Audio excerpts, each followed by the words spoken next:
Povedz, kde si bola? V knižnici. V knižnici si bola v metre. Áno, aj ťa pohľadkali. Práve sme v metre. Vlastne nie. Sme v knižnici. Pozrite, to je úžasné.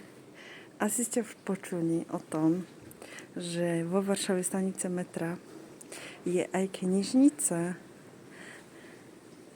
Môžete si tu vybaviť aj preukaz. Funguje to ako normálna knižnica.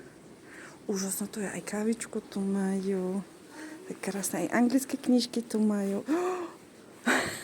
Zaklínač. Presne, to je premiérka. A prečo pre teba, aj pre mňa? Akorát sme v časti fantázii. Úplne úžasne toto vyzerá.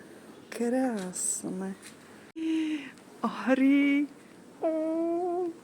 To si asi môžeš aj hry. Mirko, počúvaj ma.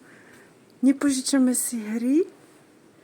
Dívaj, Tatry i Zakopané. No tak sa budeme učiť po poľsky. Opica. A ono, jej, knižky o psíčko. Pozrite.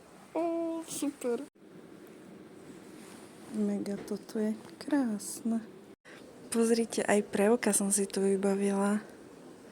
Len som k tomu potrebovala pesel, čo už mám. A tak si zoberiem od mojej obľúbenej autorky. No a idem sa učiť poľsky. Teším sa.